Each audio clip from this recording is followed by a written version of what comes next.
Vamos a ir empezando con el teórico del tema de hoy, de las bases bioquímicas de las hormonas tiroideas. ¿Está?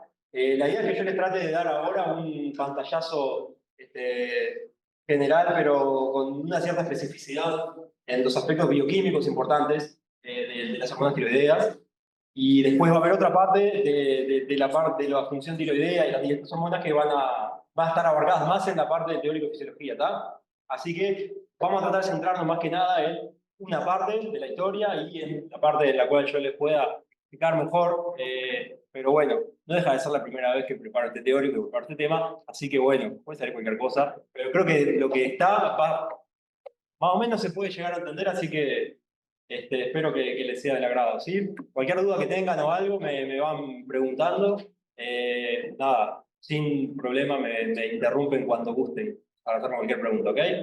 Bueno, para introducir nomás y una mínima cosa a mencionar acerca de la tiroides, que es esta glándula endocrina acá situada en la cara anterior de la tráquea, que tiene la función principal y exclusiva prácticamente de sintetizar las hormonas tiroideas, que son la tetrayodotironina T4 y la triyodotironina T3.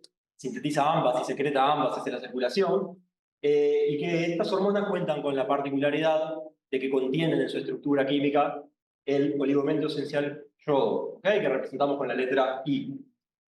Eso es exclusivo de la tiroides, el uso de este oligoelemento y su incorporación a una molécula biológica que son estas hormonas, es algo exclusivo y bueno, obviamente al ser estas hormonas que cumplen una función esencial y utilizan este oligoelemento, hacen que sea necesario que contemos con este elemento en la dieta como una forma de incorporarlo.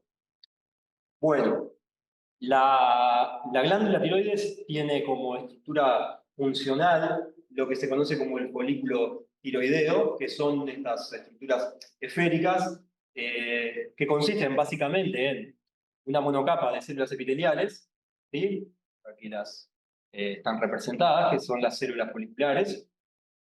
Esta monocapa rodea un espacio, una luz, que sería lo que llamamos la luz del folículo, donde se concentra un material, una solución altamente proteínica, ¿no? Con una elevadísima concentración de proteínas, a la cual llamamos coloide.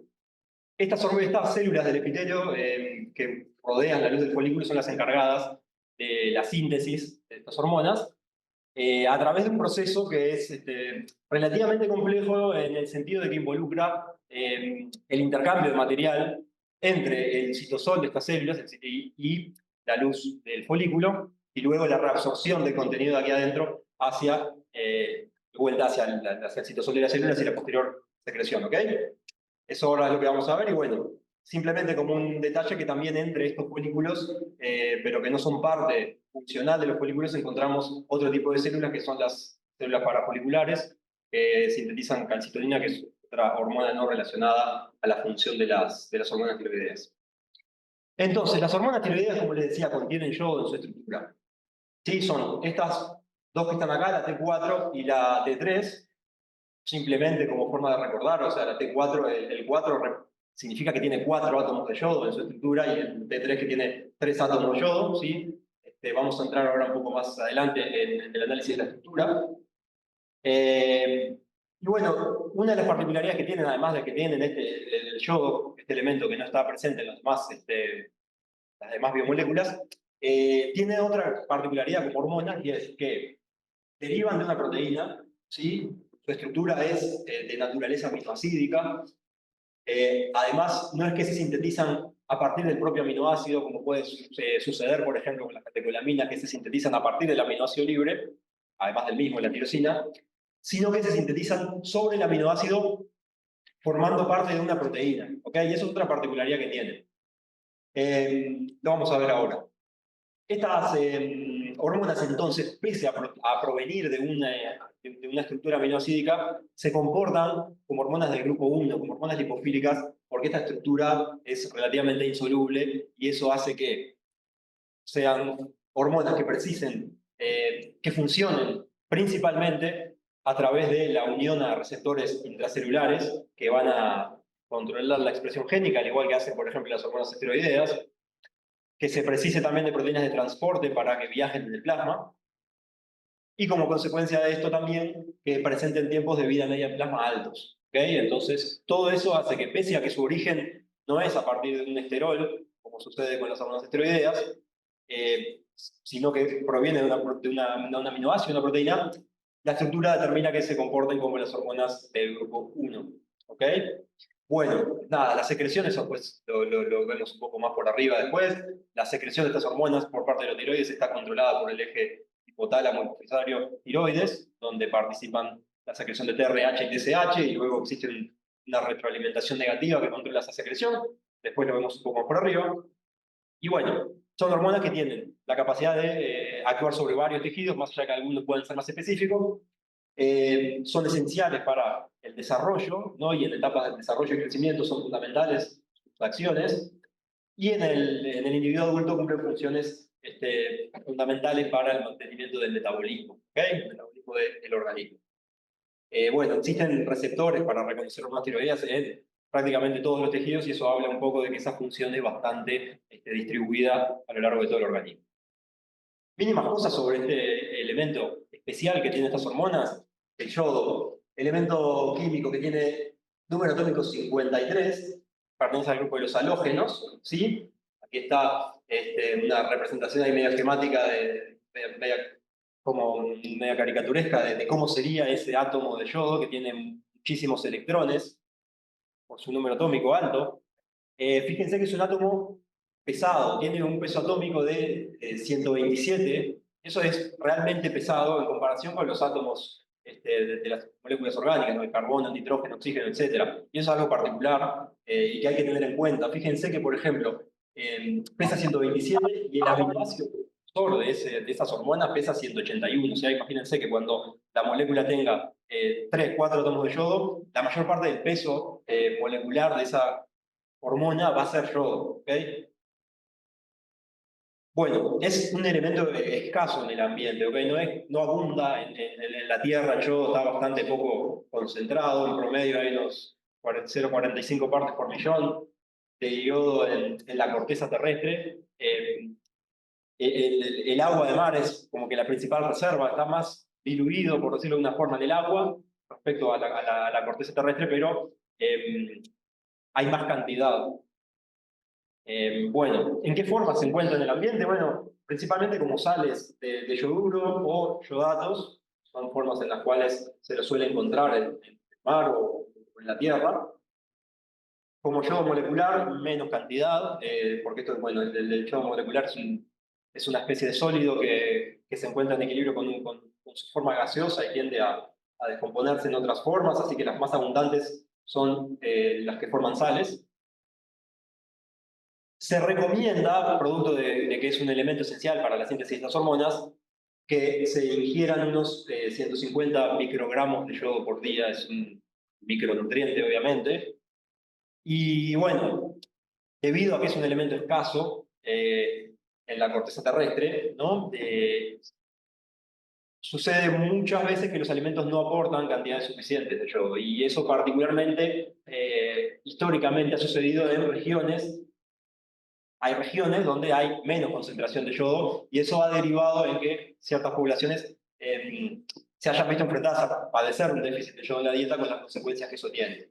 Entonces, como una forma de tratar de contrarrestar eso y hacer que el yodo sea un nutriente más fácilmente accesible en la dieta, la Organización Mundial de la Salud impulsó un plan de suplementar la sal de mesa con yodo. ¿Okay? De forma que cuando uno le pone sal al alimento, además de la sal, le está poniendo yodo, y de esa forma incorporarlo. ¿Okay? Se suplementa, por ejemplo, acá en Uruguay, con unas 30 partes por millón de yodo, que son 30 microgramos por gramo. ¿Okay? Entonces, eso, junto con el contenido de yodo que puedan incluir los alimentos, debería ser suficiente. Y, bueno, en términos de alimentos, muchas veces es más abundante en alimentos de origen marino, por el hecho de que, bueno, hay más cantidad, más reservas de yodo en el mar, y bueno, los seres vivos marinos pueden llegar a acumular más cantidad, y eso luego lo recibimos en los alimentos. Pero es importante el tema de esto, ¿sí? O sea, cuando uno va y consume una sal que dice sal yodada, es porque tiene adicionalmente el yodo. ¿Tá? Que acá en Uruguay, por ejemplo, cuando uno agarra, dice que está suplementada con yodato de potasio, por ejemplo, que sería una sal de yodato. ¿Sí? Bien. Bueno, entonces, como es un elemento escaso, lo que es importante que contemos con un mecanismo que sea eficiente para absorberlo de la dieta. Si la dieta ya de por sí nos da poco, más vale que podamos absorberlo bien, ese poco yodo que recibimos, para que nos alcance. Entonces, afortunadamente, hemos desarrollado un sistema de captación de yodo que es bastante eficiente, prácticamente en realidad casi que un 100% del yodo de la dieta se puede absorber. Bueno, el yodo de la dieta que va a venir en forma, por ejemplo, de yoduro o de yodato, como veíamos recién, que se suplementaba en la sal. Y la absorción de estos, más bien del yoduro, del anión, yoduro, es mediada por un transportador que denominamos con la abreviación NIS, que es un importador de sodio y yoduro. ¿Qué hace este transportador? Lo que hace es ingresa el yodo a la célula. En el caso del intestino delgado, que es donde se absorbe, este transportador se expresa en la membrana apical y lo que hace es acoplar el ingreso del yodo en contra del gradiente a el ingreso del sodio a favor del gradiente. Entonces, lo que sucede es que el sodio ingresa a favor del gradiente y esa energía impulsa el ingreso del yodo en contra del gradiente hacia el citosol. ¿Ok? Este es el sistema que permite que se absorba el yodo a nivel del intestino. Obviamente que si el yodo viene en la dieta en forma de un yodato, previamente tiene que ser reducido en el tracto intestinal para poder ser absorbido, entonces se reduce a yoduro y luego se absorbe. Y bueno, así como es captado por este transportador NIS, luego pasa a la circulación no es algo del todo elucidado, pero bueno, canales aniónicos que tal vez especializados en el transporte de otros aniones, como puede ser el cloruro, se encargan igualmente de sacar de la célula ese yoduro absorbido hacia la circulación, ¿ok? Bueno, entonces, estos transportadores son muy eficientes para la absorción del yodo del intestino, funcionan o están sostenidos en función del gradiente de sodio, por lo tanto, de la actividad de la ATPasa de sodio y potasio.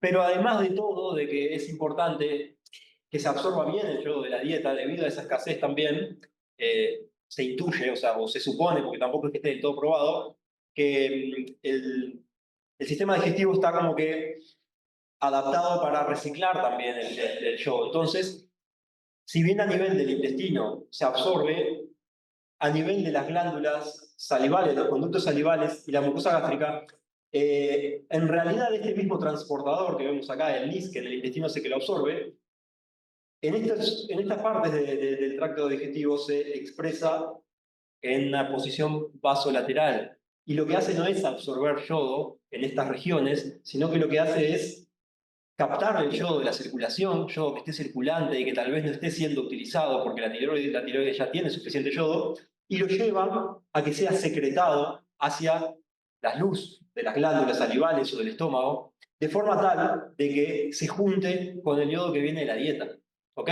Entonces, si tenemos un yodo que por ahí no estamos usando, como una forma de reciclarlo y aprovecharlo al máximo, en lugar de terminar eliminándolo en la orina, le damos una segunda alternativa, una segunda oportunidad de ser usado. Entonces, para eso se cree que la presencia de este transportador, el cotransportador de yoduro y sodio, se expresa en las membranas vasolaterales de los conductos salivales y la mucosa gástrica como una forma de que de la circulación pase a estas células y luego salga por canales aniónicos o intercambiadores hacia el fluido salival, hacia las secreciones gástricas, y de ese modo llega al intestino una mezcla de yodo endógeno que se está reciclando y de yodo de la dieta, ¿ok? Para que luego se absorba. ¿Sí? Bueno, entonces así pasa la circulación del yoduro y termina siendo captado principalmente por la tiroides, pero bueno, otros tejidos también que puedan disponer, por ejemplo, glándulas mamarias también van a agarrar bastante cantidad del yoduro. Bueno, vamos a meternos en el tema de la síntesis de hormonas tiroideas, que es un poco la parte menos agradable del asunto. Y bueno, pero le voy a dar una idea general y ciertas cosas que estén, ciertas cosas que no sean del todo claras, no se preocupen porque no son del todo claras, o sea, no debería ser un elemento súper esencial. Bueno, nuevamente la estructura. Entonces les dije que las dos hormonas T3 y T4 se sintetizaban a partir de la aminoácido tirosina, cuya estructura vemos acá. Entonces, si uno compara, vemos que toda esta parte de la T3 o la T4 es análoga a la estructura de la tirosina. ¿Vieron? Tenemos el grupo carboxilo, el grupo amino, el otro carbono acá, y luego un anillo, ¿ok? Este anillo aromático, que en la tirosina es un fenol, pero acá tiene la diferencia de que el oxígeno, en lugar de estar con un hidrógeno, está enlazado a otro anillo aromático que se parece también al de la tirosina. Y bueno, y además tenemos las sustituciones con los átomos de yodo. Entonces, ¿cómo se hace para ir desde esto hacia esto? A través de dos pasos. Primero, ocurre la yodación de los residuos de tirosina, es decir, la incorporación del yodo en estas dos posiciones del anillo, y luego lo que sucede es que se van a incorporar o bien uno o bien dos átomos de yodo. ¿Sí? Acá uno se incorpora y se convierte en monoyodotirosina, y luego dos y queda en diyodotirosina. Son las dos posibilidades que tiene cada tirosina de estas, incorporar uno o dos. Y luego de que se incorporan, ya sea uno o dos, tiene que suceder algo para que el anillo de una de ellas quede acoplado al grupo OH de la otra. Y de esa forma la estructura final sea esto que está acá. ¿Okay? Y eso es lo que se llama una reacción de conjugación que experimentan las dos diiodotirosina. Cuando se conjugan dos diiodotirosina vamos a obtener una T4. Cuando se conjuga una diiodotirosina con monoiodotirosina tenemos una T3. ¿Ok? Vamos a ver ahora un poco más de eso. Entonces, ahora el esquema este representa un poco el panorama global de la síntesis de la T3 y de la T4. Lo vamos a ir viendo de a pasitos, ¿está? Pero básicamente consta de 7 etapas, de acuerdo a cómo lo quieren clasificar acá, que implica, en primer lugar, ¿no? Esto representaría el epitelio del folículo, las células foliculares, y esto la luz del folículo. Y bueno, si acá está la sangre. Entonces, el proceso implica, en primer lugar, la captación del yoduro. Acá lo vemos, está ingresando a través del mismo canal que participa en la absorción, el canal NIS. Está expresado en la membrana vasolateral de las células del folículo tiroideo y capta el yodo de la circulación, ¿sí? Mediante, nuevamente, el cotransporte con sodio. Ese yoduro luego es exportado hacia la luz del folículo, sale por este canal que está acá, y una vez que llega, va a ser ese yodo utilizado para yodar a la tiroglobulina. La tiroglobulina es la proteína donde están los residuos de tirosina que van a dar parte a las hormonas. Pero para que el yoduro pueda oxidar, y ser incorporado a las tirosinas de la tiroglobulina, tiene que ser oxidado, y eso lo vamos a ver después cómo sucede. Bueno, se yodan los residuos de tirosina a diiodotirosina o monoiodotirosina, y luego lo que sucede es que se conjugan. ¿Sí? Acá está representada la conjugación, es como que un anillo se incorpora a otro anillo y quedan estas estructuras con los dos anillos, y la otra porción restante queda solita. Esa es la conjugación. Entonces, una vez que se conjugaron y que se formaron las hormonas dentro de la estructura de la tiroglobulina, lo que va a suceder es que la célula folicular va a endocitar la tiroglobulina iodada, se va a degradar dentro de lisosomas, ¿sí? La proteína, esa estructura, se va a ir hidrolizando y va a ir liberando los aminoácidos, y así como libera todos los aminoácidos, va a liberar las hormonas formadas. Y ahí van a quedar las hormonas libres, que van a poder luego salir a la circulación a cumplir su función. Ahora vamos viendo paso a paso un poco más el detalle de cómo sucede, ¿ok? Bien. Nada, y otro punto importante es que la hormona estimulante de la tiroides, la TSH, promueve, ¿no?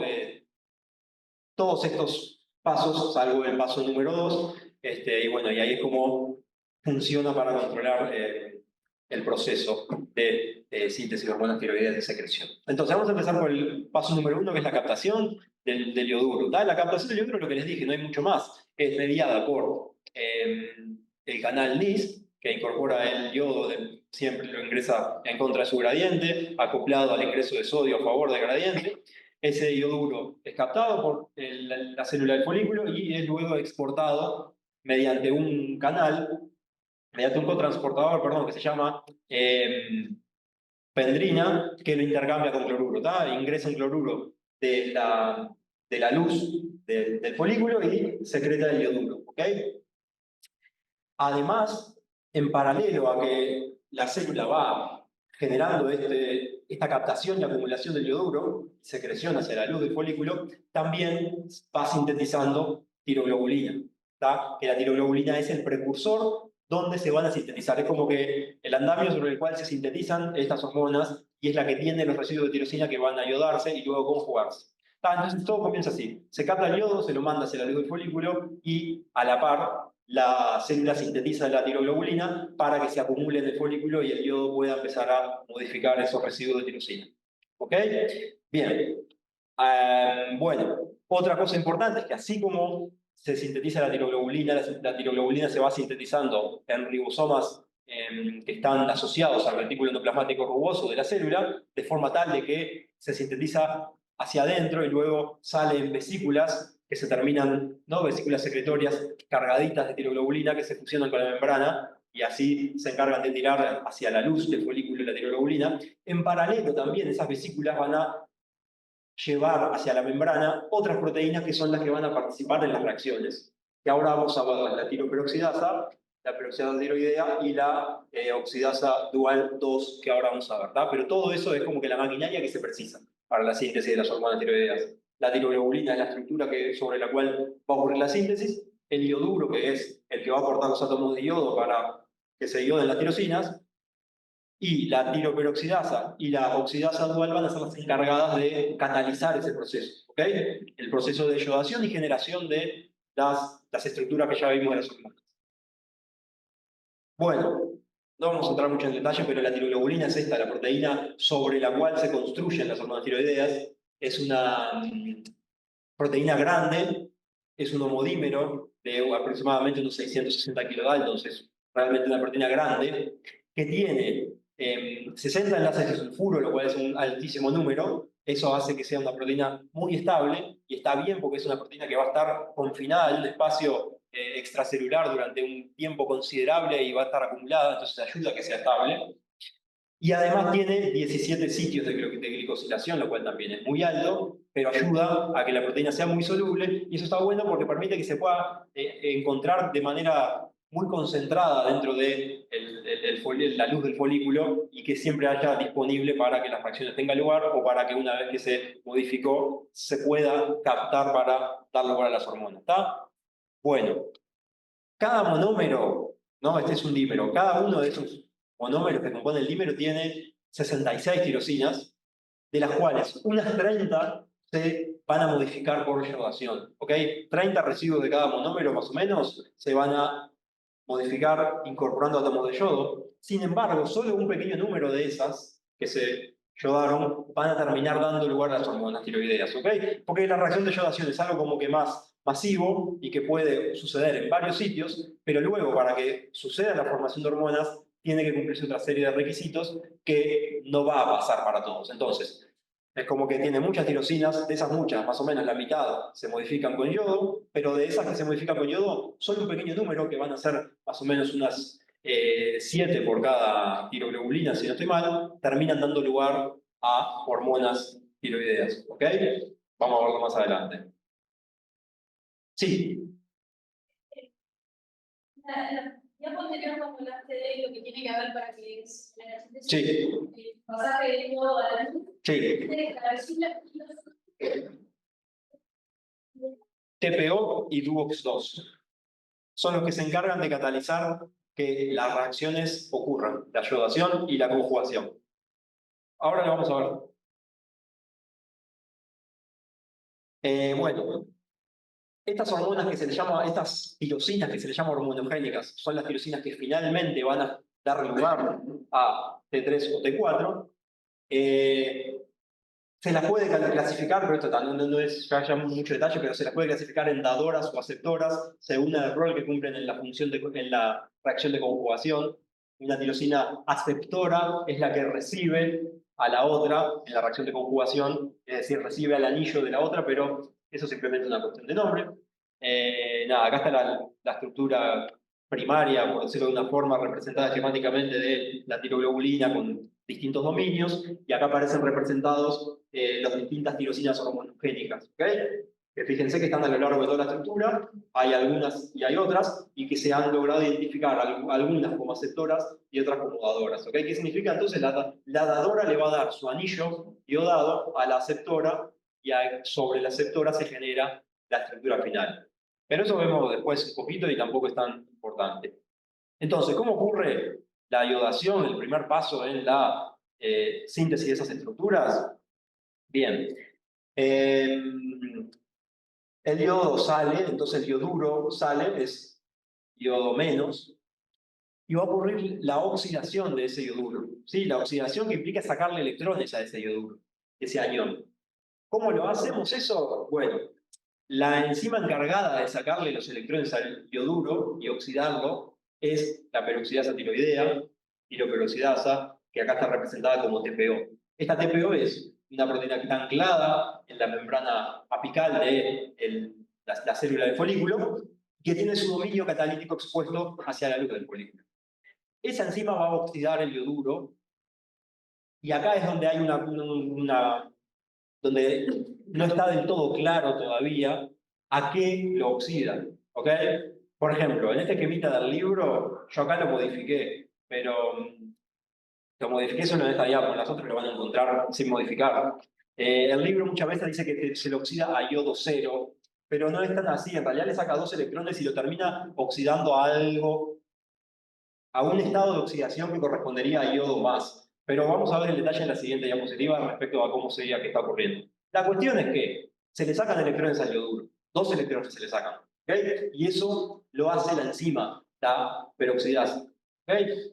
¿Cómo hace la peroxidasa para sacar los electrones? No lo hace sola, lo hace utilizando también otro compuesto que es el peróxido de hidrógeno. ¿Okay? El peróxido de hidrógeno, que es un oxidante que además se produce en la luz del folículo por acción de la otra enzima, la oxidasa dual. ¿Okay? Entonces acá sucede una serie de pasos.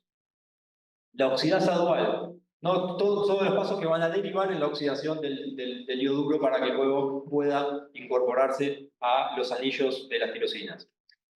La oxidasa dual cataliza la síntesis de peróxido de hidrógeno utilizando oxígeno, ¿sí? Lo que hace es reducir el oxígeno a peróxido de hidrógeno, utilizando NADPH, que le da electrones. NADPH es llamado intracelular a electrones, esos electrones pasan a través de la enzima y el oxígeno se reduce a peróxido de hidrógeno. Ese peróxido de hidrógeno es un oxidante que lo que va a hacer es reaccionar con la parte catalítica de la peroxidasa. La enzima va a quedar en su estado activado y esa enzima activada va a reaccionar con el ioduro y lo va a oxidar al yodo, una especie de yodo más, entre comillas, que ahora lo vamos a ver bien cómo se supone que sería. Y esa forma del yodo es reactiva y va a terminar modificando a la tirosina, ¿ok? Es una forma porque el yodo se encuentra como ioduro, está feliz. Si le sacás los electrones, es decir, lo oxidás, no va a estar feliz y se va a volver reactivo como una forma de querer estabilizarse nuevamente. ¿Y qué va a hacer? Va a salir a buscar electrones donde los pueda encontrar, y donde los puede encontrar en los anillos de tirosina, que son sistemas que son ricos en electrones, entonces favorece eso que suceda la reacción y que entonces el yodo se termine enlazando covalentemente a los anillos para llegar a un estado más estable. ¿Está? El mecanismo ahora lo vemos y sigue siendo algo que está en debate. Entonces, mediante esta forma, el yodo se oxida, o sea, el ioduro se oxida, se vuelve reactivo y se combina con los anillos de tirosina de manera covalente y queda formando o bien diiodotirosina, es decir, se incorporan 2 átomos de yodo al anillo, o bien como monoiodotirosina se incorpora uno. ¿Okay? Para que se genere la diiodotirosina, lo que tiene que suceder es que el yodo activado, el yodo reactivo, reaccione no con una tirosina, sino con una monoiodotirosina, y ahí pasa a formar la diiodotirosina. ¿Ok? ¿Bien hasta acá? Bueno. Entonces, vamos a ver un poco el detalle de cómo es que sucede. No es, a mi entender, tampoco muy esencial, pero es simplemente como una forma de explicarlo. ¿Puedo repetirlo de esto? Adelante, lo último ahí. Sí, el yodo positivo, o sea, el yodo más, el yodo oxidado, va a reaccionar con los anillos de tirosina. ¿Está?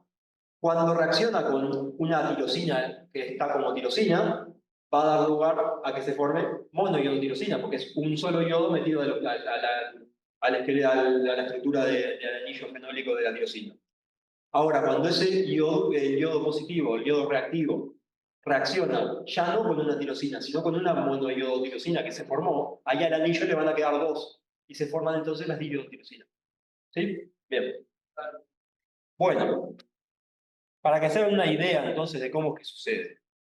La peroxidasa tiroidea es una hemoproteína. Tiene un grupo hemo, aquí está representada la estructura, es una proteína anclada a la membrana, como ya les dije, a la membrana de esas células del folículo, y tiene hacia el lado de la luz del folículo su dominio catalítico. ¿Okay? Es un dominio catalítico que acá le llama dominio tipo mieloperoxidasa porque se parece a la mieloperoxidasa, que es una peroxidasa que tienen las células del sistema inmune, muy característica.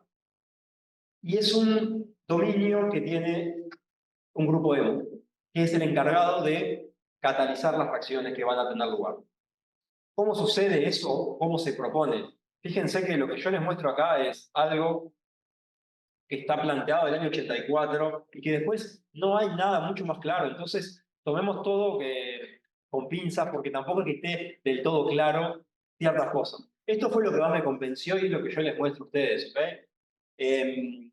Pero nada, me convence más que un libro poniéndome el yodo cero, que en realidad no era del todo correcto. Entonces, ¿cómo sucedería el proceso? Esto es bien, la primera parte es bien clara.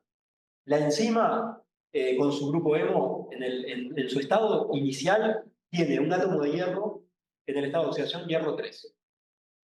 Y el primer paso para que ocurran las reacciones de iodación es que la enzima se oxide por peróxido de hidrógeno. El peróxido de hidrógeno que genera la oxidasa dual va y reacciona con el grupo hemo de la peroxidasa.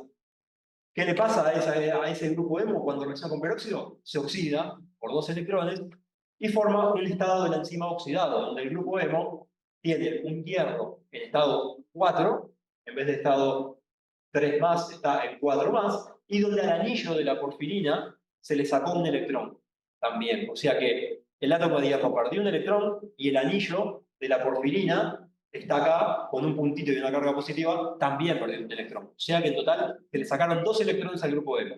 Además, el hierro quedó uniendo oxígeno por un doble enlace. ¿Ok?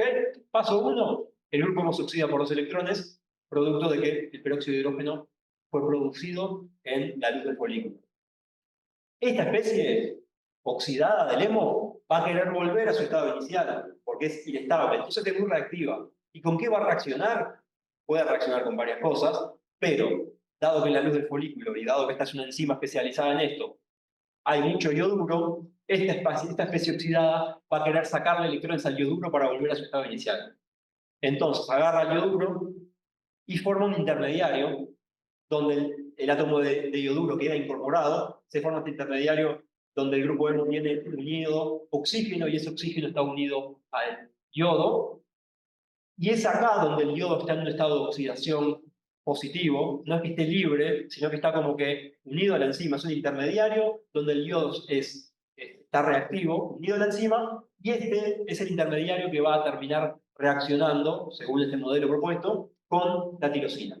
¿Ok? Entonces, sucede la incorporación del yoduro y cuando este estado oxidado de la enzima, que tiene el yodo incorporado, encuentra un residuo de tirosina, reacciona. Tiene lugar la reacción, le saca o interacciona con los electrones del anillo de la tirosina, entonces la enzima se queda con esos electrones, el hierro vuelve a su estado basal, enzima de partida, y el átomo de yodo queda incorporado al anillo de tirosina. ¿Okay? Es como un proceso postulado en diferentes etapas, donde primero lo seguro es que primero la enzima se oxida, luego la enzima oxidada reacciona con el yodo y no genera necesariamente el yodo, no es que le saca los electrones y el yodo positivo queda libre, sino que el yodo positivo queda unido a la enzima y a partir de estar unido a la enzima es que termina reaccionando con la tirosina de la tiroglobulina y generando que la tirosina se iode y que la enzima vuelva a su estado de partida. ¿Ok?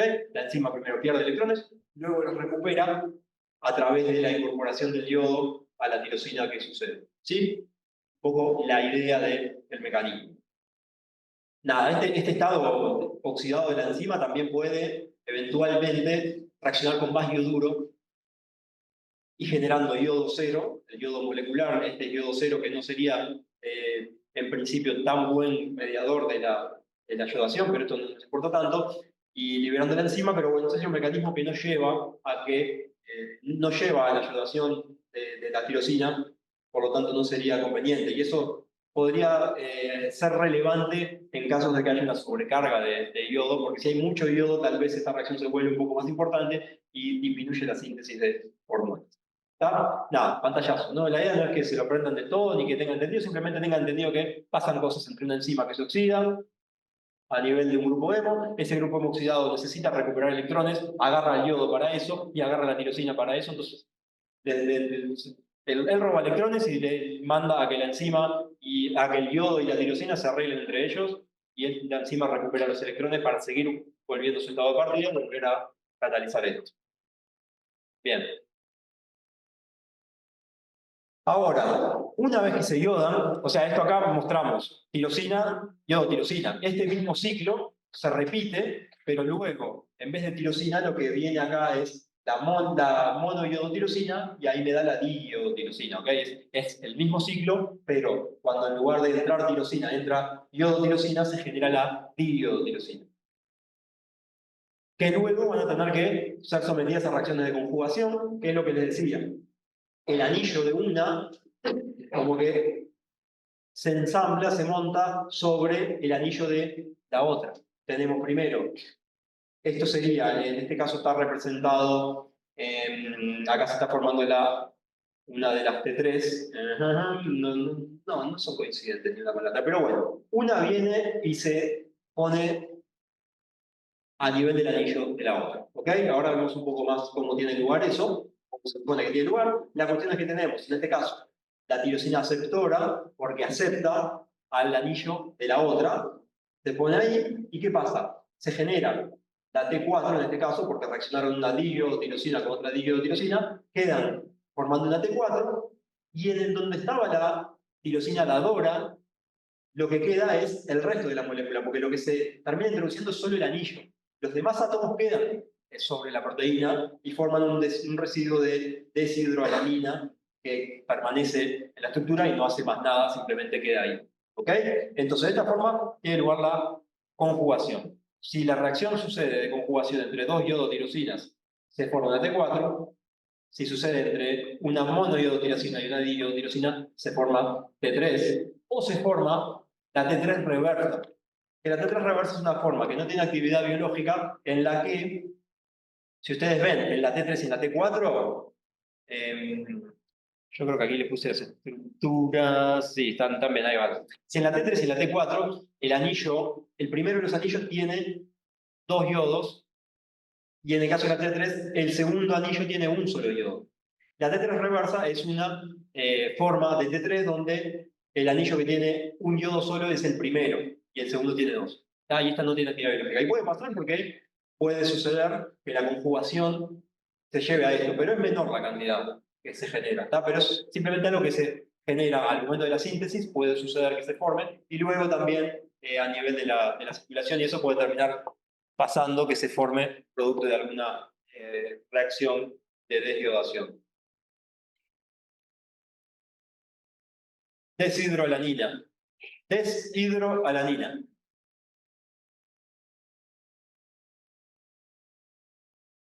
Bueno, ¿cómo sucede el acoplamiento? El acoplamiento también es una reacción que la cataliza la peroxidasa tiroidea. O sea que la peroxidasa tiroidea se encarga de catalizar la iodación de las tirosinas y se encarga de catalizar también la conjugación. Hace las dos cosas. ¿Cómo lo hace? También utilizando peróxido de hidrógeno, oxidándose con peróxido de hidrógeno. Vemos acá, enzima más peróxido de hidrógeno, se forma el intermediario oxidado. Este intermediario, vimos en las diapositivas anteriores, reaccionaba con yoduro y generaba la forma esta oxidante que le metía el yodo a la tirosina. Pero si esa forma oxidada no sigue este camino, tiene otras alternativas también, inclusive alternativas a estas, y es que ese estado oxidado puede reaccionar con la diodotirosina, oxidar a la diodotirosina de forma tal de que la diodotirosina tenga que reaccionar con otra diodotirosina para estabilizarse y formar la T4. Ahora lo vemos un poco más en detalle en la siguiente diapositiva, tampoco más, ¿tá? Pero quédense con que para que ocurra la reacción de conjugación se necesita la peroxidasa tiroidea, que lo que hace es oxidar a uno de los productos de la parte anterior. Primera parte, se ioda la tirosina, monoiodotirosina, diodotirosina. Esos dos productos, se oxidan en la segunda etapa por parte de la misma enzima, genera esa oxidación de uno de ellos, genera que se tenga que conjugar para estar felices nuevamente. ¿Okay? No, la T3 también. Lo que pasa es que va a depender, ahora vemos un poco el esquemita y ahí vemos cómo. Pero esto es lo mismo. Acá está representado para la T4, pero el mecanismo es lo mismo para la T3. Entonces, ¿qué tiene que pasar para que se conjuguen? Se tiene que oxidar una de ellas y tienen que reaccionar con el anillo de la otra, pero además tienen que estar relativamente cerca en el espacio. ¿Tá? Entonces, por eso es que, más allá de que la tiroglobulina tiene muchas tirosinas y de que muchas de ellas se iodan, solo unas poquitas van a dar lugar a las hormonas. ¿Por qué? Porque la reacción de conjugación es algo que solo ocurre para tirosinas que se encuentran en partes de la proteína que son flexibles, expuestas al solvente, y que permite que una monoiodotirosina o diiodotirosina esté cerca de la otra y puedan conjugarse. ¿Tá? Entonces, si acá ven, por ejemplo, tenemos un aceptor y un dador, estas están cerquita en el espacio, entonces pueden reaccionar y dar lugar a un producto final.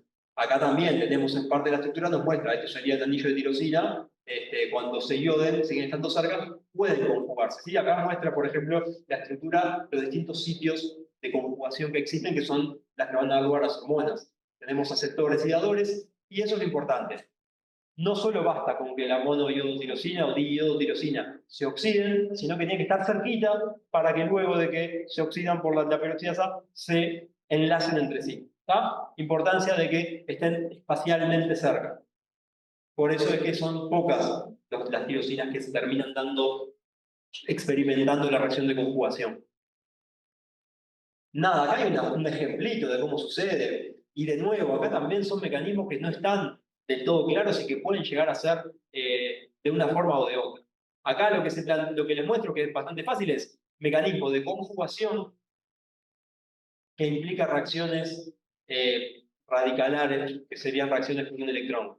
Pero no está del todo claro que sea necesariamente así. Entonces acá nos muestra un poco el esquemita de todo. Enzima, tiroperoxidasa, se oxida, entra el yodo, genera el estado con el yodo interaccionando con la enzima, reacciona con ciertos residuos de tirosina, se iodan. Acá quedaron como tirosina los dos, están cerquita, pueden conjugarse.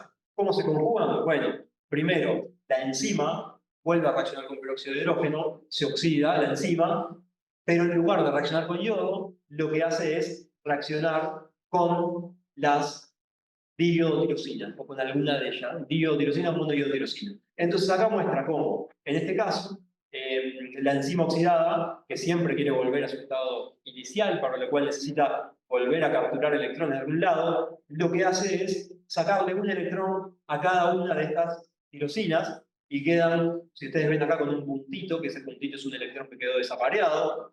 ¿Por qué? Porque la enzima le robó uno a esta tirosina y otro a esta, diotirosina y diotirosina, y cuando quedan en este estado, ¿qué hace? Como cada uno de estos residuos le falta un electrón, se ponen de acuerdo para compartirlos y que de esa forma generen un enlace y sea estable la molécula y no sea inestable como esto. Entonces, este oxígeno con el radical, por ejemplo, reacciona con el radical que está sobre este carbono y se termina generando un nuevo enlace, para lo cual se rompe este otro y ahí se termina generando la conjugación. ¿Vieron? Reacciona este con este carbono, forman un nuevo enlace, luego ocurre una serie de rearreglos en la molécula que termina derivando en que se desprenda esta porción y quede como la deshidroalanina y que por el otro lado este anillo queda incorporado a este oxígeno y se genera el terminal.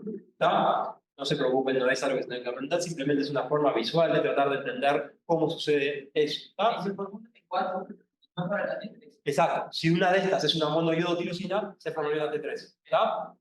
Bien. Bueno, recuerden, importante que para que ocurra la conjugación, la peroxidasa se tiene que oxidar también. O sea que cataliza los dos pasos.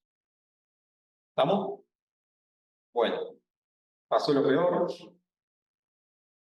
Una vez que sobre la estructura de la tiroglobulina se generaron las prehormonas, digamos, la T3, la T4, sobre la estructura, las hormonas todavía, para que puedan ser liberadas y funcionar, van a tener que ser hidrolizadas, va a tener que degradarse la proteína para que salga. Para que eso ocurra, lo que tiene que pasar en primera instancia es que se endocite la tiroglobulina iodada. Entonces, el siguiente paso en el proceso de síntesis es que ocurra la endocitosis de la tiroglobulina iodada hacia el interior de las células. ¿Ok? Entonces, sí. La deshidroalanina pasa también, se endocita o ya es sacada en el interior. No. Solo las hormonas son sacadas recién en el interior. ¿Ok? Las hormonas quedan sobre la estructura de la proteína.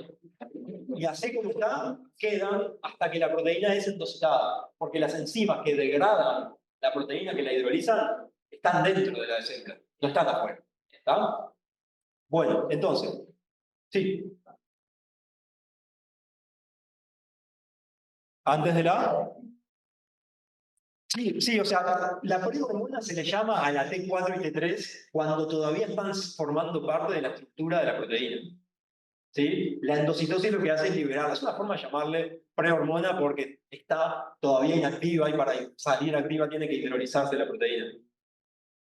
Para que se hidrolice y que se libere T3 y T4, primero se endocita la tiroglobulina iodada. ¿Ok? Se forma una vesícula endocítica.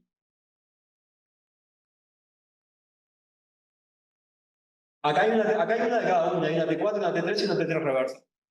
Cuando se hidrolice la proteína, van a liberarse una de cada una, en este caso. Sí, si está esta, va a dar lugar y tal. Pero eso es un poco... Generalmente terminan formándose más cantidad de estas, pero puede pasar, sí, que se forme una en las reacciones de conjugación, y si se forma también se va a liberar, pero no va a funcionar de nada. Bueno, se endocita, ¿ok? Se forma una vesícula endocítica, es como que la membrana rodea un pedacito de coloide, del contenido de la luz del folículo, se endocita, ¿y qué sucede? Bueno, se fusiona esa vesícula endocítica con lisosomas dentro de la célula, y los lisosomas, como siempre, tienen enzimas que degradan cosas. Acá lo que nos va a importar es que los lisosomas se acidifican y tienen enzimas que degradan proteínas. ¿Qué va a pasar? Como el contenido de la luz del folículo es principalmente tiroglobulina, estas vesículas van a estar llenitas de tiroglobulina iodada, y entonces se degrada por reacción de las proteasas lisosomales, se hidroliza la tiroglobulina iodada a los aminoácidos constituyentes. Ahora, cuando se degrada a los aminoácidos constituyentes, va a pasar que varios de esos aminoácidos que habían resultaron modificados y van a ser T4 o T3 o T3 reversa. Y de esa forma se terminan liberando de la estructura de la tiroglobulina la T4 y la T3. ¿Sí? También puede pasar que hayan residuos de diiodotirosina y de monoiodotirosina, porque dijimos que unos 30 residuos de la tiroglobulina eran susceptibles de ser modificados con yodo, pero solo unos pocos, alrededor de 7, dan lugar a T4 y T3. O sea que la estructura de la tiroglobulina va a seguir teniendo un montón de residuos que van a estar iodados, pero que nunca se conjugaron. Esos también se van a liberar y lo que va a pasar es que se les va a sacar el yodo para volver a reutilizarlo. ¿Ok? Bueno, se endocita la tiroglobulina iodada y las tirosinas son transportadas también hacia el interior nuevamente. No, las tirosinas se quedan del citosol para que se utilicen en la síntesis de nueva tiroglobulinina. Bien. Bueno, se libera la T4 y la T3 de esta forma. ¿Ok? Y bueno, ¿qué pasa después? Salen a la circulación. A ver, si bien por ser hormonas pertenecientes al grupo 1, podría pensarse que pueden difundir a través de la membrana y salir, la realidad es que existen también transportadores no muy bien caracterizados que se encargan del transporte entre adentro y afuera de las hormonas tiroideas. ¿Okay? Entonces acá está representado, si ven, distintos transportadores que se encargan de sacar la T4 y la T3 a la circulación. ¿Sí? Y además, otra cosa que sucede es que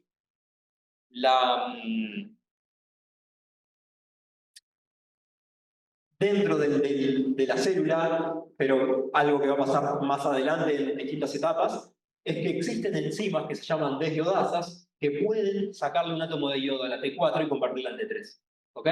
Eso es algo que también puede pasar dentro de la célula. Entonces, del lisosoma van a salir T4 y T3.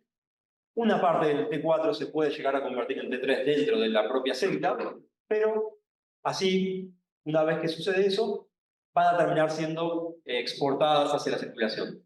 ¿Sí? Y en la circulación se van a unir a proteínas plasmáticas de transporte, principalmente TBG, que es la globulina de unión a tiroxina, ¿sí? Pero también la albúmina y la transtirretina pueden llegar a unir, pero bueno. Cuestiones que se unen a proteínas plasmáticas y van a viajar unidas al plasma. La T4 tiene más afinidad para unirse a las proteínas plasmáticas y fíjense que va a estar en un 99,98% unida a proteínas, mientras que la T3 se une un poquito menos, 99,5%. ¿Ok? Prácticamente la totalidad está unida, pero es más la cantidad de T4 que está unida. Y eso es importante tener en cuenta porque va a determinar que la fracción, si bien la síntesis de hormonas tiroideas genera mucho más T4 que T3, la relación T4-T3 que sale de la célula del folículo es más o menos 10:1. Hay más o menos 10 veces más de T4 sintetizada que T3. ¿Ok? Pero no, la T4 no se puede a veces transformar en T3 por la T4. Sí, pero independientemente de esta deshidrasa que tiene la célula, sale, sí, y sale a la circulación 10 veces más o menos T4 que T3. Salen, ¿ok? Pero ¿qué pasa? Las hormonas que van a ser responsables de la actividad biológica van a ser las fracciones que están libres en la circulación. Esas son las que van a poder entrar a la célula. Se establece un equilibrio ahí de unión entre las proteínas plasmáticas y va a haber una fracción unida y una fracción libre de hormonas. El hecho de que la T4 se una mucho más allá que fíjense que prácticamente que están todas unidas, la fracción libre que va a haber de T3 va a ser un poco más importante. Y eso va a tener un significado que vamos a ver después. ¿Ok? Quédense con eso. La tiroides secreta mucho más T4 que T3, pero las fracciones libres pueden parecerse un poco por el hecho de que la T4 se une mucho más fuerte a las proteínas plasmáticas de transporte que la T3. ¿Está? Sí. No solo por eso, sino por otros factores que ahora vemos. ¿Sí? Vamos a llegar a eso ahora. Bueno, ¿vamos bien hasta aquí? Entonces, así como dentro de la propia célula del folículo podía pasar que la T4 se convirtiera en T3, en los tejidos periféricos va a volver a pasar lo mismo. ¿Por qué? Porque hay tejidos, prácticamente todos, que tienen enzimas que se encargan de sacar átomos de yodo de las estructuras de la T4 o la T3. Tienen enzimas deshiodasas. Entonces, en la circulación van a ser transformadas, la T4 va a ser convertida en T3 o en T3 reversa por acción de las deshiodasas. Y luego puede pasar incluso que la T3 sea deshiodada aún más hasta que se le saquen todos los átomos y esos son procesos que van a inactivar a las hormonas tiroideas. Pero principalmente, y lo más relevante desde el punto de vista fisiológico, es la deshidratación de la T4 hacia T3 o hacia T3 reversa. ¿Ah? Y sobre todo porque, como la tiroides sale mucho más T4 que T3, la T4 va a ser el principal sustrato que va a estar disponible para que las enzimas deshidratasas modifiquen. Entonces, tenemos que las enzimas deshidratasas son de tipo 5', 3', que son deshiodasas que eliminan un átomo de yodo del anillo externo. El anillo externo es este, el interno es este. Entonces, de esta forma, cuando le sacan un átomo de yodo del anillo externo de la T4, la convierten en T3. Eso era la reacción que estaba en la diapositiva anterior, cuando dentro de la tiroides la T4 se convertía en T3. Y de esa forma sucede la conversión de T4 en T3. Particularmente existen dos formas de este tipo de deshiodasas. La de tipo 1, principalmente, o es muy representativa del hígado, también de riñones, bueno, la que está en la tiroides también.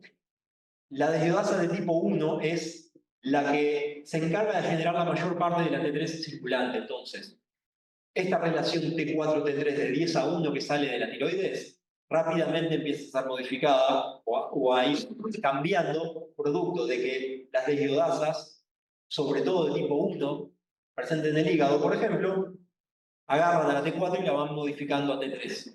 ¿Sí? Bueno, también hay una de tipo 2, presente en la hipófisis, sistema nervioso central y en muchos otros tejidos, pero que la función no es tanto contribuir a la T3 en la circulación, a la T3 total de la circulación, sino que más que nada producir T3 de manera local, que va a ejercer su efecto en el mismo sitio donde resulta modificado. ¿Está? Dos tipos de deshiodasas entonces, tipo 1, tipo 2, que sacan un yodo del anillo externo y generan T3 a partir de T4. ¿Está? Bien. Luego están las deshiodasas, que en vez de ser 5', 3', son las deshiodasas 5'3, y ahí tenemos una deshiodasa que lo que hace es sacar un yodo del anillo interno, en vez del anillo externo. Y cuando hace eso, lo que hace es inactivar a la T4 porque la convierta ya no en T3, sino en T3 reversa. ¿Ok? Y de esa forma genera una inactivación. Eso puede ser una forma de regular la cantidad de hormonas que haya circulantes. Exactamente. Bien. Perdón, esto puede pasar en proteínas que estén libres de la proteína plasmática, ¿no? Sí, sobre la hormona que está libre. La hormona está libre. La fracción libre, sí, exactamente. Exactamente. Bueno, entonces, quedémonos con que de lo más relevante es la función de las deshiodasas de tipo 1 en la circulación, que el efecto que va a tener entonces es que esa relación que ocurre entre T4 y T3 que sale en la tiroides va a ser modificada en la circulación, se va a generar más T3 a partir de la T4. Como consecuencia de todo esto va a pasar que la cantidad de T3 libre sea parecida o incluso mayor a la que, más que nada parecida, no creo que llegue a sobrepasar, pero producto de que la T4 se une más fuertemente a las proteínas plasmáticas y de que existen deshiodasas que van a producir T3 a partir de la T4, la circulación va a haber una concentración de T3 libre significativa que va a ser la que va a terminar ejerciendo los efectos. Ahora vamos a ver cómo y por qué más lo hace.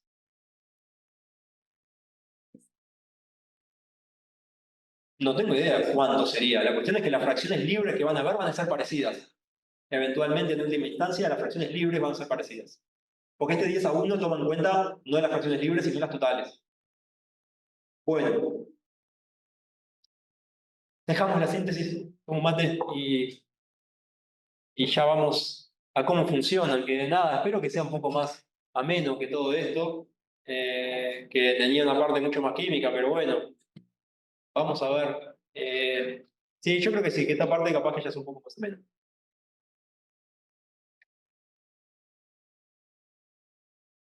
Bueno, mecanismo de acción de las hormonas tiroideas. Ya lo hablamos al principio. Hormonas que se clasifican de tipo 1, entonces van a actuar principalmente regulando la transcripción génica. ¿Ok?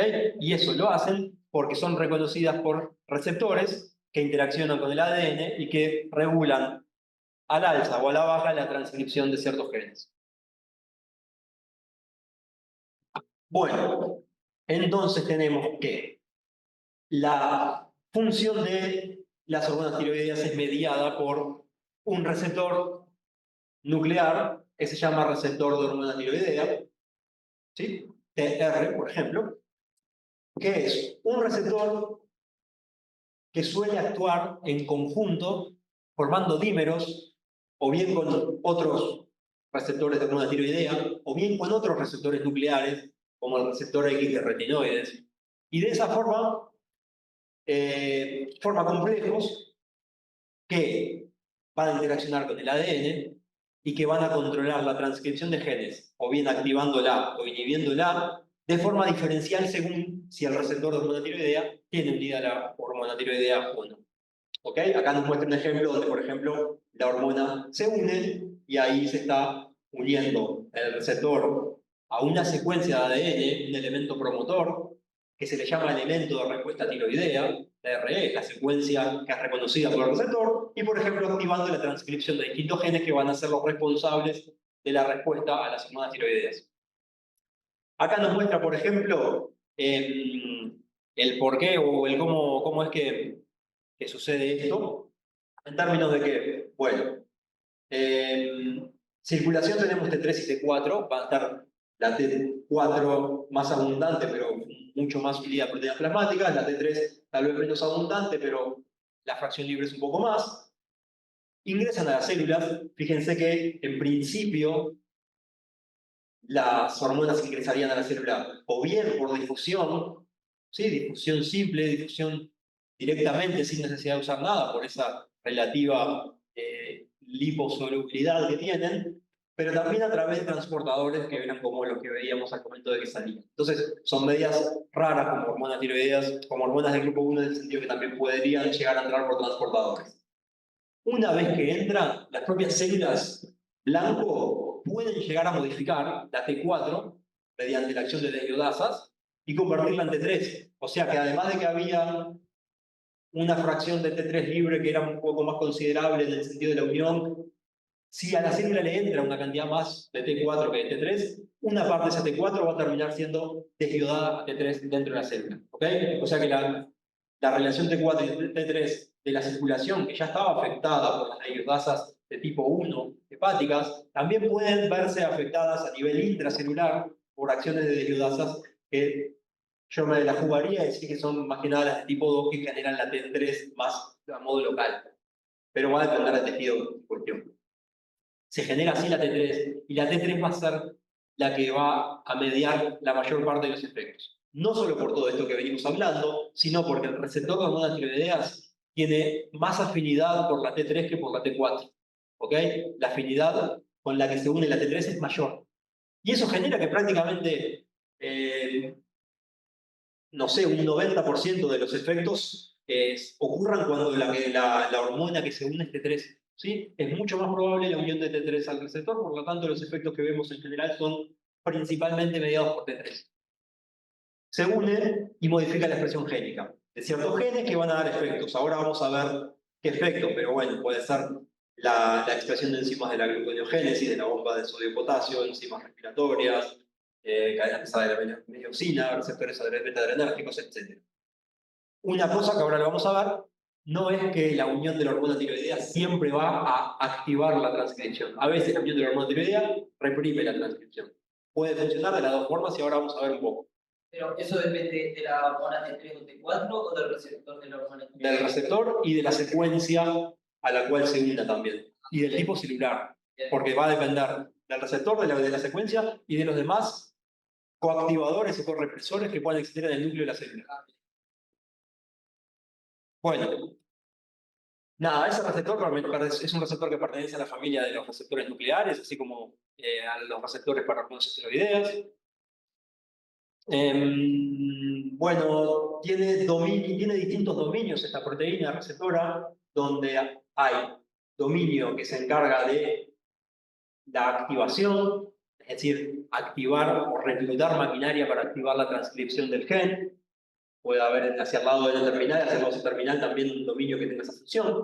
Luego hay un dominio encargado de la unión al ADN, que interacciona con el ADN mediante dedos de zinc, que es un dominio clásico de unión a ADN. También ese dominio puede participar en la dimerización del receptor, o sea que la dimerización ocurre o bien con otro receptor de hormonas tiroideas o preferentemente con otro tipo de receptores como el receptor de retinoides X. Y bueno, y luego un ligando hacia el lado C-terminal, un dominio hacia el lado C-terminal que se encarga de la unión al ligando. Es decir, acá se une la hormona esta partecita se une con el ADN, por ejemplo, y esta partecita interacciona, según si tiene ligando no unido, con activadores para modificar la transcripción de los genes. Hay dos tipos de receptor hormonatiroideas, el alfa y el beta. Hoy hay una presentación de un seminario que tiene que ver con el tipo beta, por ejemplo, que es el principal tipo expresado en el hígado, por ejemplo. Y además hay distintas formas, o sea, hay distintas isoformas del alfa y distintas isoformas del beta. No nos preocupemos ahora por ver eso. Da recordar que hay de distintos tipos. Las isoformas son ya mucho más específicos. Entonces, ¿cómo funcionaría la regulación de la transcripción génica por hormonas tiroideas? Los receptores estos tienen una particularidad y es que son capaces de unirse al ADN incluso cuando su ligando no está presente. De forma tal de que si no hay T3, el receptor no es que va a estar flotando ahí por el núcleo, por el citosol, sino que ya tiene la capacidad de unirse al ADN y al elemento de respuesta a tiroides, a las hormonas tiroideas, en ausencia de ligando. Y eso es lo que vemos acá. Este es un ejemplo que aplica para los genes cuya regulación es al alza por hormonas tiroideas, es decir, aquellos genes cuya expresión aumenta cuando hay hormona.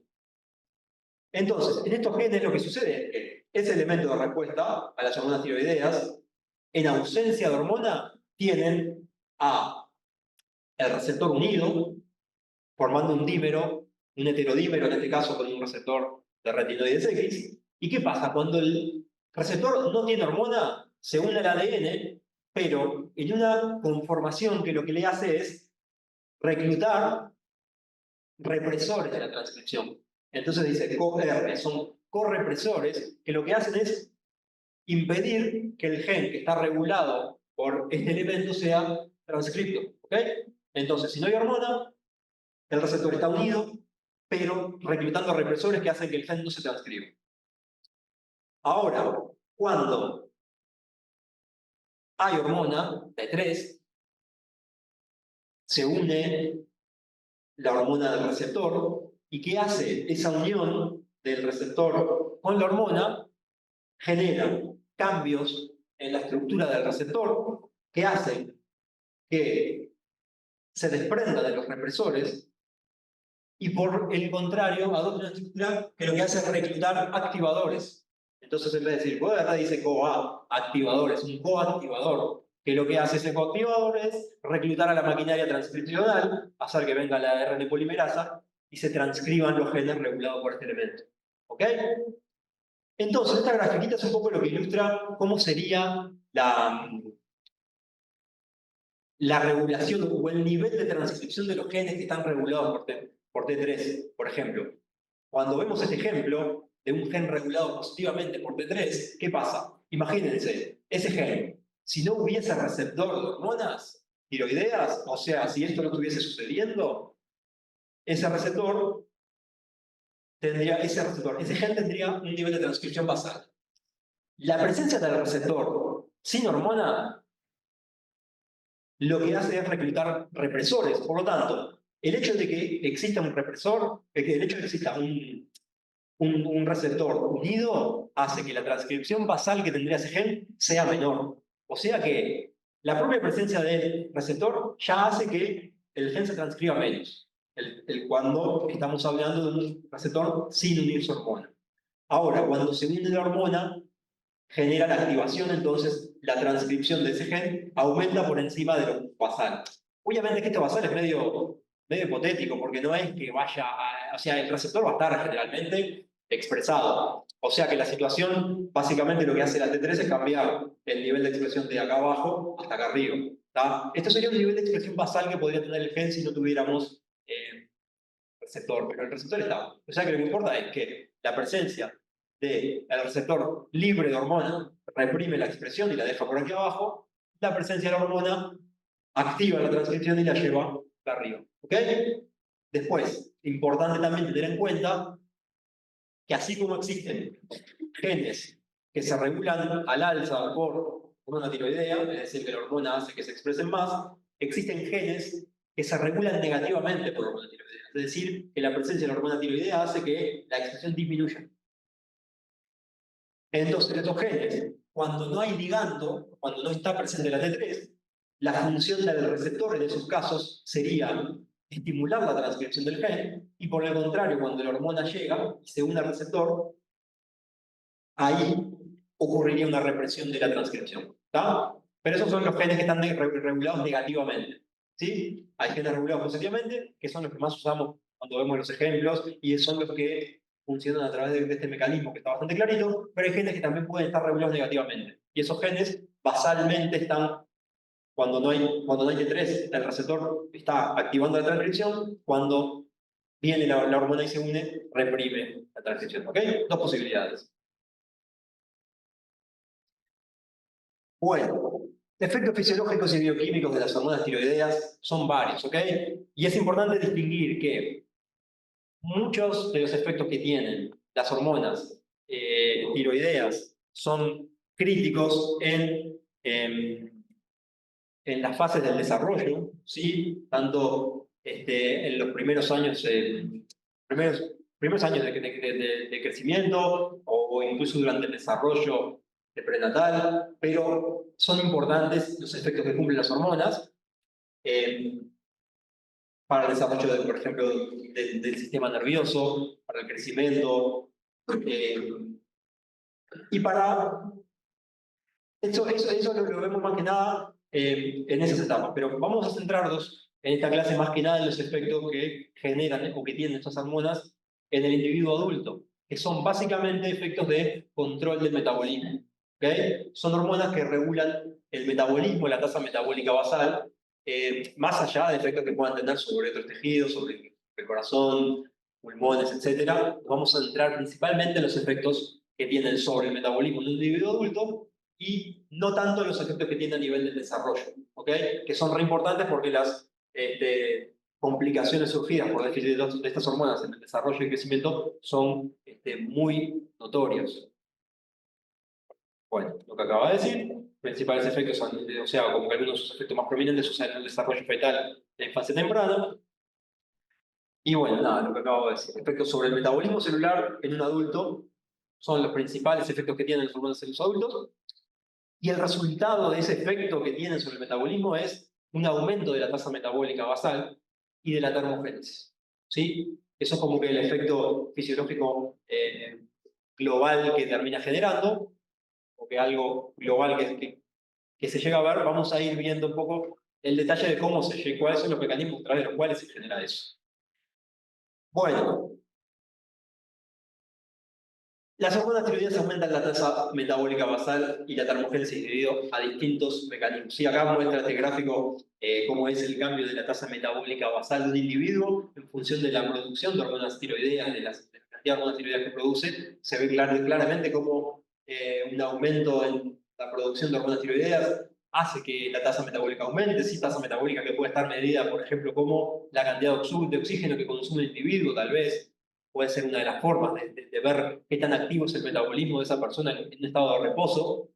Y bueno, por el contrario, niveles menores de hormonas tiroideas hacen que haya una tasa metabólica disminuida. ¿No? Normalmente un individuo se mantiene en un estado basal, normal, tiene una producción de hormonas tiroideas constante, mantenida a ciertos niveles, y bueno, la presencia de estímulos que puedan llevar a un cambio en eso no es tan frecuente, o no es tan común ver un ejemplo donde, bueno, haya un factor que estimule la secreción, sino que es algo que se produce como que en ciertos niveles basales y que son necesarios para el correcto mantenimiento de la tasa metabólica. Puede haber desviaciones, pero normalmente las desviaciones hacia mayor cantidad o menor cantidad suelen ser vinculadas a estados patológicos que, bueno, terminan generando distintas alteraciones. Entonces, ¿cómo funcionan las hormonas tiroideas para controlar la tasa metabólica basal? En primer lugar, una de las formas que lo hacen es estimulando en simultáneo, es decir, al mismo tiempo, vías metabólicas antagónicas, es decir, catabólicas como anabólicas, vías de degradación y de síntesis en el metabolismo de lípidos, carbohidratos y proteínas. Eso es una forma que termina derivando en un aumento de la tasa metabólica basal. ¿Por qué? Porque el hecho de estimular al mismo tiempo una ruta de degradación del lípido, que normalmente degradar un lípido, un ácido graso, genera energía, ATP, si al mismo tiempo estimulo la degradación y la síntesis, que es un proceso que consumo energía, lo que termino generando son ciclos fútiles de producción de energía y degradación, que no hacen más que derivar en la hidrólisis del ATP para producir calor. ¿Sí? Entonces, esa es una de las formas en las cuales sucede. Estimular al mismo tiempo vías catabólicas y anabólicas de lípidos, carbohidratos y proteínas, termina generando que mucha de la energía que se genera se gaste volviendo a sintetizar la misma molécula con el efecto neto de que se genere calor. Otra forma también es generando otros ciclos fútiles, pero mediante un aumento de la actividad de la bomba de sodio-potasio. Las hormonas tiroideas promueven la transcripción de los genes de la TPasa, aumenta la cantidad, y aumenta la cantidad, aumenta la actividad, el bombeo, es una bomba que hidroliza ATP, se gasta ATP, y luego esos iones que bombean, normalmente vuelven a ingresar a su lugar de origen, y lo que termina generándose es que aumenta la cantidad de calor liberado por estos ciclos fútiles, o sea, bombeo para que después eso otro vuelva a entrar, y lo único que termina generándose es calor. ¿Ok? También sucede algo parecido con las bombas de calcio del retículo, también se pueden estimular y bueno, van a estar bombeando más cantidad de iones de calcio que luego terminan volviendo normalmente generándose el reingreso o la resalida hacia citosol y generando calor. Sí, es como que hace que el nivel en el cual funcionan estos sistemas sea más masivo y pueda generar más consumo de ATP. Otra forma en la cual se aumenta la tasa metabólica basal y particularmente la termogénesis es induciendo la expresión de proteínas desacoplantes mitocondriales, que se llaman UCPs, que son proteínas que lo que hacen es disociar, disipar el gradiente de protones que se genera en la cadena respiratoria de una forma no productiva. Normalmente en la cadena respiratoria el flujo de electrones bombea protones hacia el espacio intermembrana y luego esos protones ingresan a favor de su gradiente a la matriz mitocondrial a través de la ATP sintasa y esa energía se utiliza para sintetizar ATP. La expresión de proteínas desacoplantes lo que hace es ofrecer una vía alternativa a los protones para que ingresen a la matriz mitocondrial, pero mediante la cual no se produce ATP. Y eso lo único que genera es que se libere esa energía, se disipe en forma de calor. Entonces, de nuevo, otra forma en la cual la energía termina gastándose de formas no productivas, se genera simplemente calor y eso nos obliga a tener que tener metabolismo más activo, porque si estos protones que se bombearon son menos los que pasan a formar ATP, porque algunos se van por acá, y yo tengo que seguir oxidando nutrientes para bombear más y que me genere el ATP suficiente para las funciones.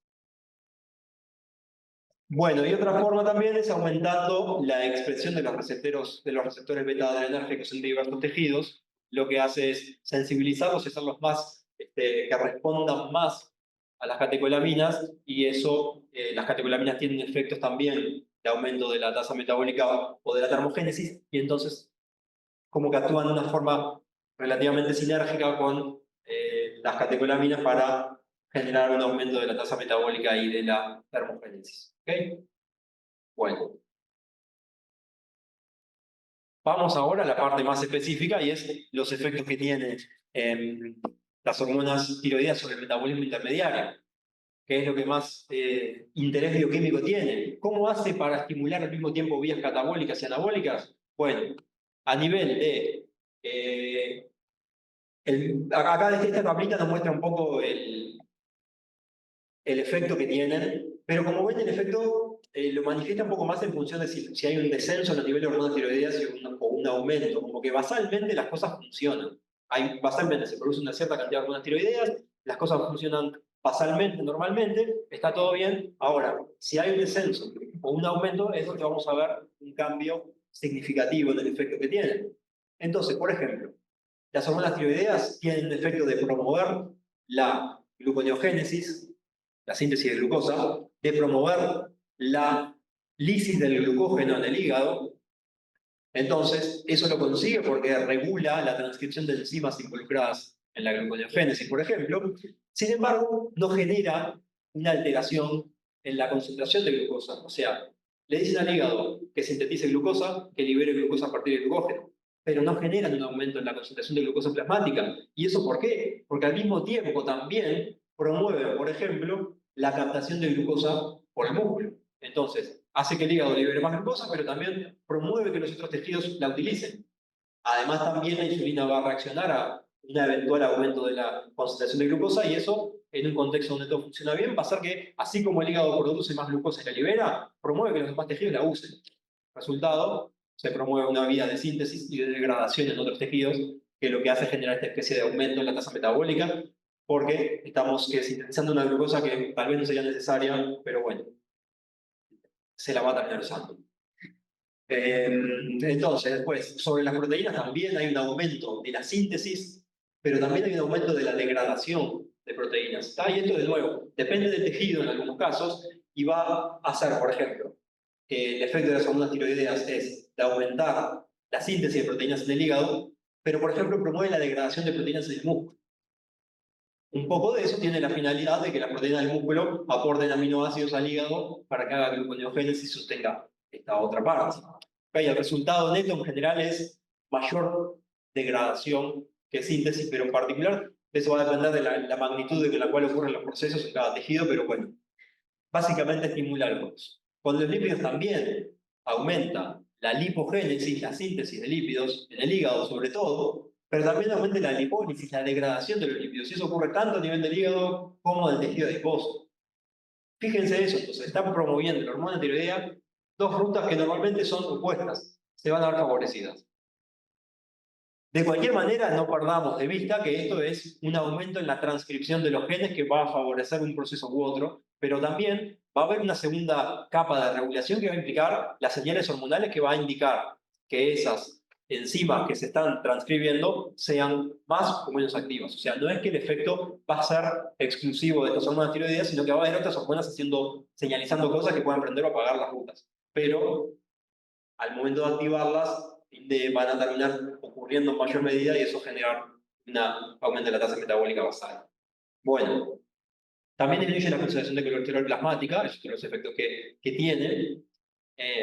Y bueno, aumenta la termogénesis, disminuye la termogénesis en caso de que no haya presencia de hormonas tiroideas. Bueno, vamos a ver simplemente un ejemplo de cómo regula eso, ¿sí? Entonces, este esquemita muestra un ejemplo de cómo la función de la T3 activa esa vía metabólica. Si es de vuelta lo mismo, el efecto que tiene regulando una vía metabólica es porque la T3 puede, a través de su unión al receptor, promover que se sinteticen más cantidad de enzimas involucradas en la ruta metabólica. Entonces, por ejemplo, acá muestra un poco, además, el efecto más a nivel del tejido adiposo. Entonces, tenemos que, de partida, la T3 puede promover la lipólisis en el tejido adiposo, o sea que los triglicéridos del tejido adiposo sean hidrolizados y salgan como ácidos grasos libres que se unen a la albúmina y son transportados. El hígado puede captar parte de esos ácidos grasos. Eso está estimulado por la T3. Después, dentro del hígado se va a estimular también la síntesis de ácidos grasos. Entonces el hígado va a empezar a recibir ácidos grasos del tejido adiposo, pero la T3 también le va a estimular la lipogénesis de nuevo, es decir, la síntesis de ácidos grasos a partir de acetilcoenzima A. O sea que el hígado recibe esa cantidad de lípidos de ácidos grasos del tejido adiposo, pero también empieza a sintetizar más. ¿Por qué? Porque la T3 promueve la transcripción de genes involucrados en la síntesis. Por ejemplo, la acetilcocarboxilasa, por ejemplo, la ácido graso sintasa, por ejemplo, la enzima málico. O sea, estos son simplemente ejemplos de genes que la T3 regula al alza para activar la vía metabólica, lipogénesis de nuevo, en el hígado. ¿Okay? Ahora, también puede pasar que una parte de los efectos sean indirectos y tengan que ver con los efectos que tiene la T3 y su unión al receptor sobre la expresión de otros factores de transcripción nucleares que también regulan el metabolismo, pero no vamos a entrar a hablar de eso. Quedémonos con los efectos directos. Entonces, estimula que el hígado sintetice ácidos grasos. Sin embargo, ese aumento en la síntesis de ácidos grasos por parte del hígado no se ve reflejado como un aumento en los lípidos en la sangre, Porque si bien puede verse aumentada, y esos ácidos grasos pueden llegar a ser convertidos en triacilgliceroles, sacados del hígado en forma de VLDL, al mismo tiempo que la T3 está estimulando esto, está estimulando la lipólisis en el hígado. Es decir, le está dando señales o promoviendo la transcripción de enzimas que aumenten la síntesis de ácidos grasos, pero a la vez promueve que los lípidos se degraden. Entonces, la T3 estimula la transcripción de lipasas en el hígado, que lo que van a hacer es degradar los triglicéridos de las gotas lipídicas donde están almacenados en el hepatocito. O sea que, así como se promueve la síntesis, promueve la expresión de enzimas que lo degradan. ¿Ok? Además, promueve la inducción de enzimas, o induce enzimas, que a estos ácidos grasos que se liberan de estos triglicéridos de las gotas lipídicas, promueve la expresión de enzimas que oxidan esos ácidos grasos para producir energía. Es decir, las enzimas de la beta-oxidación, por ejemplo, la carnitina palmitoide-transferasa, que es la que cataliza el paso limitante en la beta-oxidación, la estimula la T3, que estimula la 5A deshidrogenasa de cadena media, otra más, proteína desacoplante mitocondrial. O sea, ejemplos de que una misma hormona promueve la transcripción de genes involucrados en vías metabólicas antagónicas, síntesis y degradación de ácidos grasos, por ejemplo. ¿Ok? Que luego, obviamente, estas dos vías metabólicas igualmente, más allá de que haya más cantidad de enzimas, no significa que necesariamente vayan a ocurrir una más que la otra, porque también va a depender de otras señales, por ejemplo, glucagón, por ejemplo, insulina. Pero de cualquier forma, el efecto se ve cuando hay un exceso de hormonas, se ve que efectivamente las alteraciones ya son suficientes para que sucedan por el hecho de que haya más cantidad de hormonas. Bueno, estos son ejemplos, no más para ver cómo funcionan, cómo a nivel molecular derivan un efecto fisiológico visible como puede ser el aumento en la beta-oxidación. Generalmente el efecto que predomina por acción de la hormona tiroidea es el de la degradación de lípidos. Por eso es que no hay un aumento de los lípidos a nivel de la sangre. Acá se muestra simplemente un ejemplo de cómo también regulan el metabolismo del colesterol. Y en el colesterol pasa lo siguiente también, pasa algo medio similar, porque por un lado, la hormona tiroidea promueve la transcripción de genes involucrados en la síntesis, como la HMG-CoA reductasa, farnesil-pirofosfato sintasa también, otra de la ruta de síntesis. A la vez promueve que el hígado capte colesterol, aumentando la expresión de los receptores de LDL, por ejemplo, los receptores de LRP para captar remanentes de VLDL o kilomicrones. Entonces promueve que el hígado sintetice y capte colesterol. Esto, el aumento en la captación del LDL ayuda y tiene un efecto neto de disminuir la concentración de colesterol en plasma, pero a la vez también, así como como promueve que se capte colesterol y que se lo sintetice, también promueve que se lo elimine. Es decir, la T3 promueve la conversión de colesterol en sales biliares y su expresión, por ejemplo, activando la enzima limitante de la síntesis, que es la colesterol 7-alfa hidroxilasa. Eso también la T3 promueve, y también promueve la expresión de los transportadores ABC que mandan hacia la vía biliar el colesterol desde el hepatocito. Entonces, también ejemplos de cómo la hormona tiroidea T3 modula la vía metabólica. ¿Sí? Bueno. Mínimo repaso de lo último que nos queda, porque ya estamos medio en la hora, pero nada, sé que en teórico fisiología lo van a ver mejor, así que esto no es tan importante de ver, lo que es la regulación.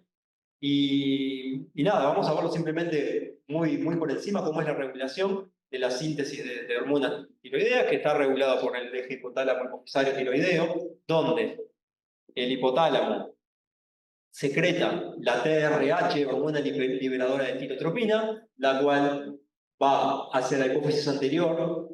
Es reconocida en la hipófisis anterior, esta TRH, por un receptor acoplado a proteína G, que activa una fosfolipasa C, aumenta el nivel de calcio, y eso promueve, en última instancia, la síntesis y liberación de TSH, la hormona estimulante de tiroides, su tirotropina, por la parte de las células de la hipófisis anterior. Y esa es la que luego sale a la circulación, es reconocida en las células del folículo tiroideo y estimula los distintos pasos que vimos, prácticamente todos, de la producción de enzimas tiroideas. ¿Ok? Es reconocida por la célula del folículo mediante el receptor TSH, que es un receptor acoplado a proteína G que actúa activando la denilatociclasa, aumentando los niveles de ATP cíclico y de esa forma llevando a fosforilaciones y que se estimulen todos esos procesos. ¿Sí? No nos vamos a entrar mucho más en esto.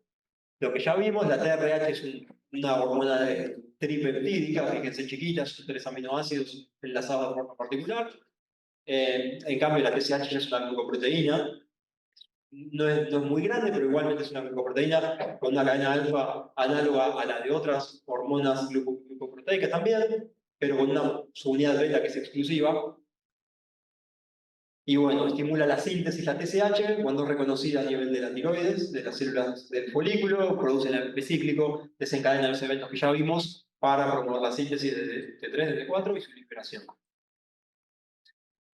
Bueno, nada más de eso que ya vimos. Y bueno, que la T3 y la T4 ejercen un efecto de retroalimentación negativo, tanto a nivel de la síntesis y liberación de la TRH como de la TSH. ¿Sí? Y en el caso particularmente de la TSH, el mecanismo de regulación es bastante fácil de entender. Por ejemplo, las células tirotropas de la de la hipófisis son sensibles a los niveles de T3 porque hacen lo mismo. O sea, la T3, así como en los tejidos diana aumenta la transcripción de gigatogenes, bueno, a nivel de estas células de la hipófisis, por ejemplo, ejerce un efecto indirecto para controlar la producción de TSH, esa retroinhibición. Una forma de la cual lo consigue es, siendo la T3 para estas células una hormona que reduce el número de receptores de TRH, por lo tanto va a ser menos sensible a la TRH que venga del hipotálamo, y además directamente la TRH inhibe la síntesis de la T3 inhibe la síntesis de las cadenas alfa y beta de TSH sobre estas células. Entonces ahí vemos a través de cómo, o los mecanismos mediante los cuales funciona este sistema de retroinhibición.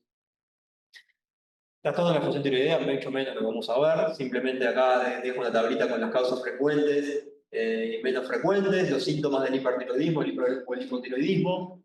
Las causas, en el caso del hipertiroidismo, las causas más frecuentes es un trastorno autoinmune, la enfermedad de Graves, donde el cuerpo genera anticuerpos estimuladores de la tiroides, que generan anticuerpos que son como activan como al receptor de TSH de la tiroides y no están regulados por retroinhibición porque son anticuerpos generados por otro tipo de células del sistema inmune y bueno, sobreestimulan a la tiroides que produzca muchas hormonas tiroideas que a la vez ejercen un efecto de retroinhibición sobre la hipófisis, por lo tanto los niveles de TSH disminuyen, pero bueno, ya de por sí la glándula no sufre la retroinhibición, la tiroides, porque lo que la estimula no es la TSH, sino que son los anticuerpos.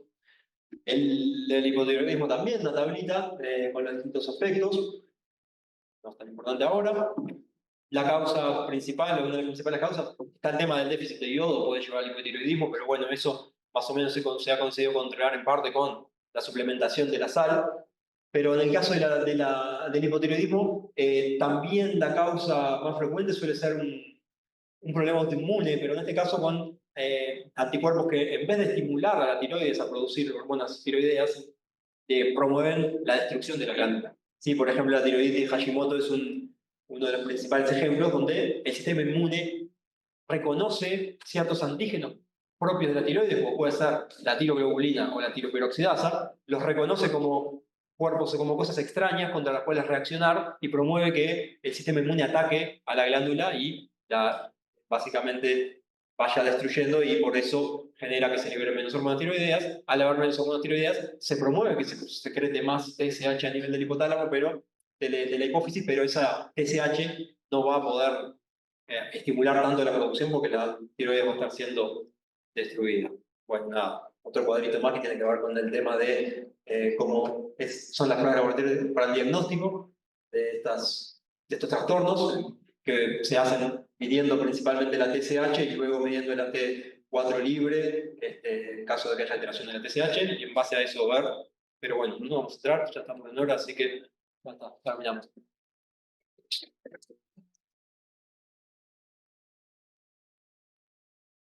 ¿Alguna pregunta más? ¿Algo? Sí. ¿Por qué se implementa con T4 si utilizamos más T3? Porque la T4 tiene tiempo de vida media mucho más alto, dura como unos 8 días es el tiempo de vida media de la T4 y el de la T3 es mucho más bajo. Vos tenés T4, la T4 no activa, pero tu cuerpo va a ir transformando esa T4 en el T3 en la medida que vaya necesitándola. Exacto. Es como una especie también de reserva que sirve la T4 en la circulación, porque va a tener un tiempo de vida media muy alto y se la va a estar convirtiendo en T3 en la función de las necesidades. Si vos ingeriste 3, el tiempo de vida media va a ser mucho más corto, va a cumplir el efecto capaz, pero vas a tener que volver a tomar más pronto. ¿Más preguntas? ¿Dudas? ¿Algo? Sí.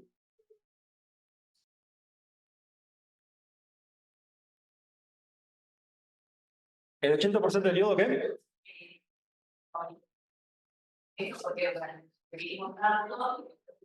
No, y eso debe ser también el recambio que también, o sea, el catabolismo de las hormonas se va a derivar, que en algún momento o sea, las hormonas se van a inactivar producto de que las desiodasas van removiendo los átomos de yodo y ahí el yoduro va a quedar en la circulación. Ese yoduro va a poder o bien ser captado por la tiroides, eliminado en la orina o eventualmente como mostré reciclado para que se trate de reabsorber. Ahí la cantidad que se elimina va a depender de cuánto estás recibiendo con la dieta seguramente. Y eso va a determinar un poco.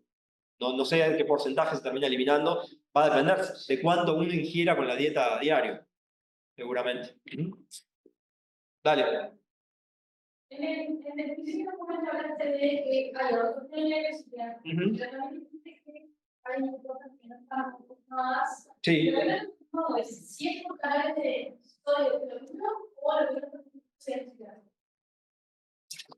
Yo creo que ninguna de las dos cosas están, o sea, no están confirmados. Los canales, sí, hay muchos de esos canales que no están confirmados, pero tampoco está del todo confirmado que la función de esa captación de yoduro que tienen las células de los conductos salivales y de la mucosa gástrica, tampoco está confirmado que la función sea un reciclaje. O sea, la realidad es que se encontró el transportador NIS en la membrana vasolateral de esas células y se supone que la función es como que el reciclaje porque es como que lo único que medianamente tiene sentido, porque ¿para qué estas células van a captar yoduro y exportarlo hacia las secreciones digestivas? Como que la única función que se pensó es eso, como una forma de reciclar el yoduro libre que tengamos en la circulación y que no esté siendo captado por la tiroides.